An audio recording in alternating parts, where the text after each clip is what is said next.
കുട്ടീസ് എന്നുണ്ട് വിശേഷം എല്ലാവരും ഹാപ്പി ആയിട്ടിരിക്കുകയെന്ന് വിശ്വസിക്കുന്നു. ഇന്നൊരു ഈവനിങ് ബ്ലോഗാണ്. ഞാൻ ഇത്ര ഹാപ്പി ആയിട്ട് എങ്ങോട്ടാണ് പോകുന്നതെന്ന് അറിയാവോ?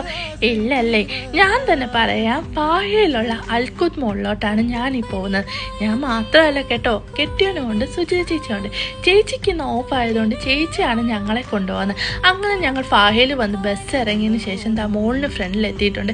എൻട്രി ആവുന്നതിന് മുമ്പ് ഇവിടെ ചെക്കിങ്ങും കാര്യങ്ങളും ഒക്കെ ഉണ്ടായിരുന്നു. ഫാഹയിൽ പലപ്പോഴും വന്നിട്ട് പോയിട്ടുണ്ടെങ്കിലും കുവൈറ്റിൽ വന്നിട്ട് 2 വർഷമായെങ്കിലും ഞാൻ ഈ അൽക്കുത്ത് മോളിൽ എൻട്രി ആവുന്ന ഫസ്റ്റ് ടൈമാണ്. ഞാൻ എൻ്റെ കല്യാണത്തിന് നാട്ടിൽ പോയപ്പോൾ ചേച്ചിമാർ എന്നെ വീഡിയോ കോൾ ചെയ്ത് ഇത് കാണിച്ചു തന്നു. അപ്പോൾ ഞാൻ പറഞ്ഞു കുഴപ്പമില്ല, ഞാൻ എന്തെങ്കിലും ഇവിടെ വരുന്നെങ്കിൽ അതെൻ്റെ കെട്ടിയൻ്റെ കൂടെ ആയിരിക്കും. അതങ്ങനെ തന്നെ സംഭവിച്ചു.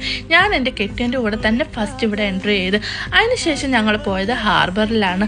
ഹാർബറിൽ പോയി കുറേ മീനൊക്കെ പിടിക്കുന്നത് കണ്ട് അതിനുശേഷം ഞങ്ങൾ പോയത് ബീച്ച് സൈഡിലോട്ടാണ്. ബീച്ച് സൈഡിലെ വ്യൂ ഒന്നും പറയാനില്ല. സത്യം പറഞ്ഞാൽ വീക്കെൻഡ് അടിച്ചു പൊളിക്കാൻ പറ്റിയ ഒരു പ്ലേസ് തന്നെയാണ് അൽക്കുത്ത്. മസ്റ്റ് വിസിറ്റ് ചെയ്യേണ്ട ഒരു പ്ലേസ് തന്നെയാണ്. ഞങ്ങൾ വാട്ടർ ഡാൻസ് ഒക്കെ കണ്ടതിന് ശേഷം ഞങ്ങൾ ഈ പോകുന്നത് എവിടോട്ടാണെന്നറിയോ? ഫുഡ് അടിക്കാം. ഫുഡാണല്ലോ മെയിൻ. ഫുഡ് അടിക്കാൻ നമ്മൾ പോയത് ഫാഹയിലുള്ള തട്ടുകടയിലോട്ടായിരുന്നു. ഫുഡിൻ്റെ കാര്യത്തിൽ പിന്നെ അവിടെ ഒരു കോംപ്രമൈസും ഇല്ല. പിന്നെ അതിന് ശേഷം ഞങ്ങൾ ബസ് കയറി ഞങ്ങൾ ഹോസ്റ്റലിലോട്ടും കെട്ടിയൻ്റെ റൂമിലോട്ടും പോയി. അപ്പോൾ അടുത്തൊരു വ്ലോഗിൽ കാണാം. ബൈ.